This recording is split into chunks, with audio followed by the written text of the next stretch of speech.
এ মাতবর সাহেব, আমি বিয়া করছি মাত্র 2 দিন হয়েছে, এর মধ্যে আমার বাপে আমার শাশুড়িরে কেমন করে করে? মানে বিয়া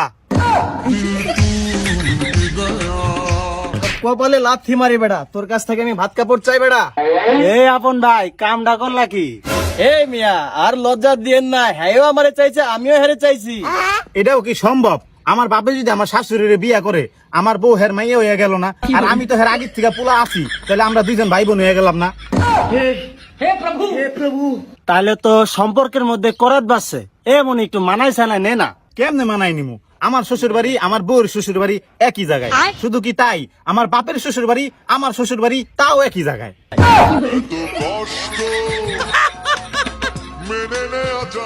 আমার যদি ছেলে পেলে হয়, আমার বাপের নানা কইবো না দাদা কইবো? আমার বাপের যদি ছেলে পেলে হয়, আমারে মামা কইবো না দুলাভাই কইবো? হে, এ তো মহাবিপদে বললাম। এর আগে তো মোর একটা শালিশও এরকম বাদে নাই। তা নয়, আমি বাদই দিলাম। আমার বাপের কি আমি আব্বা কমু না শ্বশুর কমু? এ এ আমি কঠিন প্রশ্নের সম্মুখীনে পড়লাম। এ গেদু, তুই না হয় একবার ড্যাডি ক। আমি না হয় ড্যাডি কইলাম, আমার বউ আমার আব্বারে কি শ্বশুর কইবো না আব্বা কইবো? এ আর তো কুলাইতে পারলাম না।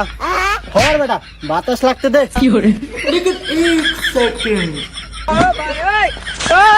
মাথায় হ্যাং হলে তো হইবে না মাতব্বর। আমি কি আমার শাশুড়িরে মা কমু না শাশুড়ি কমু? এ ভাইফো, তুই না হয় একবারে মাম্মি ডার্লিং ক।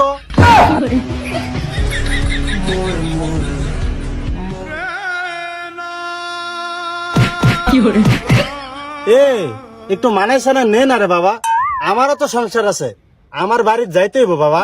তুমি না হয় বাড়ির যাইবা, আমি বাড়ির গেলেই মনে হয় আমি কি নিজের বাড়ি আইলাম না শ্বশুর বাড়ি আইলাম? বিশ্বাস কর ভাইরবো, এইটা আমি নিজেও কইতে পারি না। এই আপন ভাই, তোমার সেটা তক্তা মেরে দেব। এইটা কোনো কামের কাম করলা? তোমাকে ওই বাপ বেটার বিচার করতে তোমার দাদারে লাগবে। আমারে তোরা মাফ করে দে। আর আমি যেন কেডা?